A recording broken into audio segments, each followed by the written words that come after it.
Hey, what's good, y'all? It's the Carolina Kid here to do again what y'all hate doing. I know, I'm talking about reading. Thank y'all for tapping in to Reading with Enthusiasm. We into chapter 2 of this book now. We've been moving right along, y'all. The name of chapter 2 is Habit 2, Begin with the End in Mind. Man, this is a good one right here. The dope you need to be addicted to. Y'all know I love to say that. I'm gonna go and get right into it. One young father shared this experience of how his wife was able to be proactive in a challenging situation with their son. I came home from work the other day, and my 3.5-year-old son, Brenton, met me at the door. He was beaming. He said, "Dad, I am a hardworking man." I later found out that while my wife had been downstairs, Brenton had emptied a 1.5 gallon jug of water from the fridge, most of it on the floor. My wife's initial reaction had been to yell at him and spank him, but instead she stopped. She stopped herself and said patiently, "Brenton, what were you trying to do?" "I was trying to be a helping man, Mom," he replied proudly. "What do you mean?" she asked. "I washed the dishes for you." Sure enough, there on the kitchen table were all the dishes he had washed with the water from the water jug. "Well, honey, why did you use the water from the fridge?" "I couldn't reach the water in the sink." "Oh," she said. Then she looked around. "Well, what do you think you could do next time that would make less of a mess?" He thought about it for a minute. Then his face lit up. "I could do it in the bathroom," he exclaimed. "The dishes would break in the bathroom," she replied. "But how about this? What if you came and got me and I helped you move a chair in front of the kitchen sink so that you could do the work there?" "Good idea," he explained happily. "Now what shall we do with this mess?" she asked. "Well," he said thoughtfully, "we could use a lot of paper towels." So she gave him some paper towels, and she went and got the mop. As she was telling me what had happened, I realized how important it was that my wife had been able to catch herself between stimulus and response. She made a proactive choice, and she was able to do it because she thought about the end in mind. The important thing here is not having a clean floor, it's raising this boy.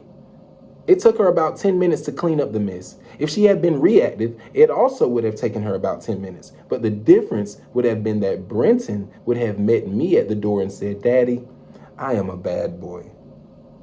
Now, just think about the difference it made in this family for this woman to act instead of react. This little boy could have come out of this experience feeling guilty, embarrassed, and ashamed. But instead, he felt affirmed, appreciated, loved. His good intentions and his desire to help were nurtured. He learned how to help in better ways. His whole attitude about himself and about helping in his home were positively affected by his interaction. How this was how this woman able to turn what could have been a very frustrating experience into an actual deposit into this little boy's emotional bank account. As her husband observed, she had clear in mind what was most important. It wasn't having a clean floor. It was raising that boy. She had a purpose that was bigger than her problem. And in that instant, between what happened and her response to it, she was able to connect that purpose. She acted with the end in mind. The end in mind, your destination. Habit 2, begin with the end in mind, is to create a clear, compelling vision of what you and your family are all about. Going back to the airplane metaphor, habit 2 defines your destination, and having your destination clearly in mind affects every decision along the way. Habit 2 is based on the principle of vision, and vision is powerful.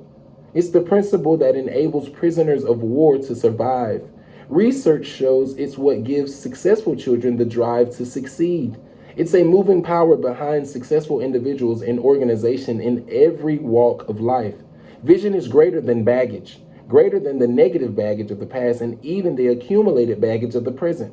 Tapping into this sense of vision gives you the power and the purpose to rise above the baggage and act based on what really matters most. Now, there are many ways to apply this principle of vision. To begin with the end in mind, in the family culture, you can begin a year, a week, or a day with the end in mind. You can begin a family experience or activity with the end in mind. You can begin a season of dance or piano lessons, or a special family dinner, or the building of a new home, or a search for a family pet with the end in mind. But in this chapter, we're going to focus on the most profound, significant, and far-reaching application of begin with the end in mind in the family. The creation of a family mission statement. A family mission statement is a combined, unified expression, form of all family members of what your family is all about, what it is you really want to do and be, and the principles you choose to govern your family life. Is based on the idea that all things are created twice.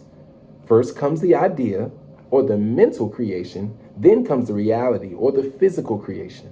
It's drafting the blueprint before constructing the building, writing the script before performing the play, creating the flight plan before taking off in the airplane. It's like the carpenter's rule: measure twice, cut once. Can you imagine the consequences of the opposite, of beginning with no end in mind? Suppose you were to go to a construction site and ask the workers there, "What are you building?" "We have no idea," one of them replies. "Well, what does your blueprint show?" you ask. The foreman replies, "We have no blueprint. We feel that if we build with great skill and craftsmanship, in the end, we will have a beautiful building. We must get back to work now so we can complete our task. Perhaps then we will be able to determine just what it is we have built." Or, going back to the airplane metaphor, suppose someone were to ask you as a pilot, "Where will y'all be flying to today?" Would this be your reply? "I really don't know. We have no flight plan. We'll just load the passengers and take the plane up. There are a lot of air currents up there. They blow in different directions on different days. We'll just catch the current that's blowing the hardest and go wherever it takes us. When we get there, we will know where we were headed."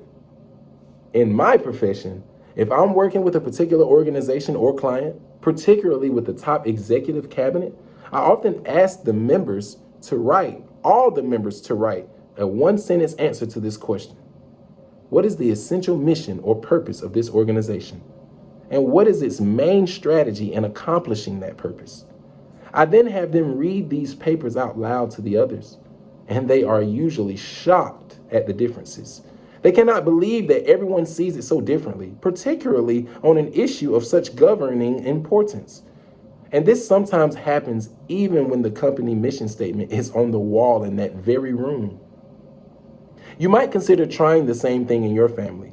Tonight, just go and ask each member of your family individually, what is the purpose of our family? What is this family about?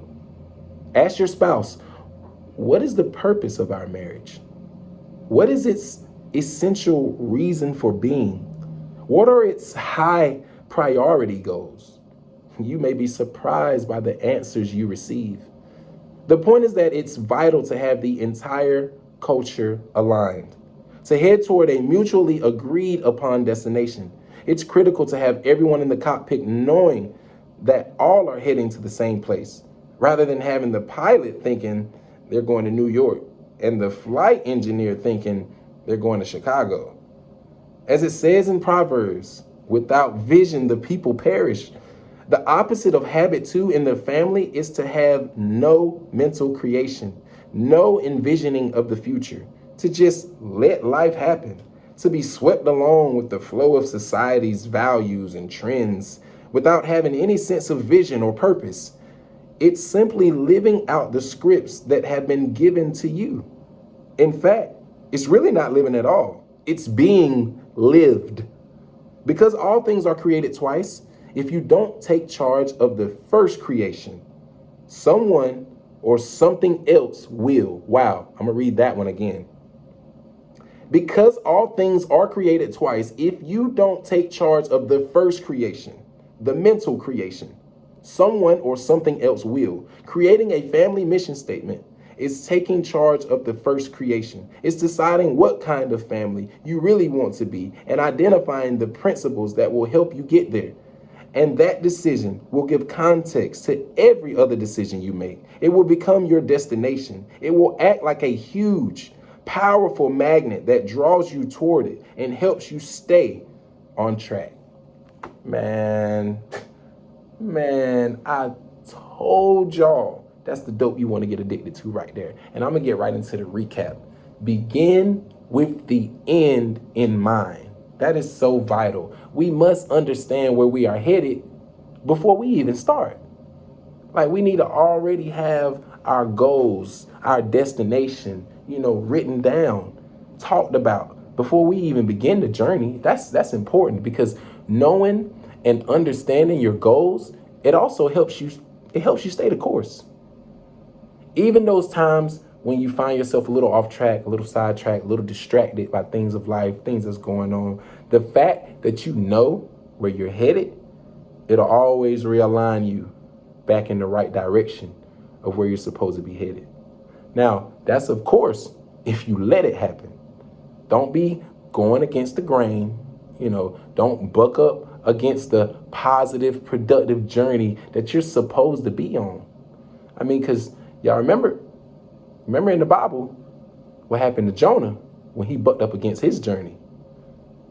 He got swallowed up by a huge fish, a big old large fish. Like, the Lord actually allowed life to get real dramatic for him in order to put him back in the direction that he was supposed to be going. So, don't allow life to have to get real dramatic for you to finally dawn you on the head and like, okay, I guess I'll do what I'm supposed to do now. Like, nah, it don't have to be like that. Go ahead and be proactive. Make that proactive choice. And then after you've made that proactive choice to do what you need to do on your journey, after you've made the choice, then you need to then decide to have a conscious, continuous, daily effort to walk into your destination. Every day, you got to keep doing it. After we have made the choice, okay, this is what we're going to do. We got to decide on that choice that we made every day. It's a daily walk, because temptation is daily. The devil ain't gonna never stop. Temptation gonna keep coming. It's gonna keep coming. Doubt, fear, it's gonna keep coming. It's gonna keep coming. But that's why you got to keep coming. That's why you got to understand the end in mind. You got to understand the destination, the goal that you're trying to reach, because you got to keep heading towards it. Even as this temptation, these distractions, these obstacles are coming, you got to keep going through it. You're supposed to go through the fire. You got to be battle tested. You got to be. And your mind, remember, your mind has to get there. It has to be at your destination before you are. It has to. Because if your mind is not there, if your mind is so stuck and caught up in the moment, so will you be physically. Your mind has to go past that. Your mind has to see the end game. Once your mind sees it, then you can physically get there. All right, y'all, that's all I got to say. Carolina Kid out.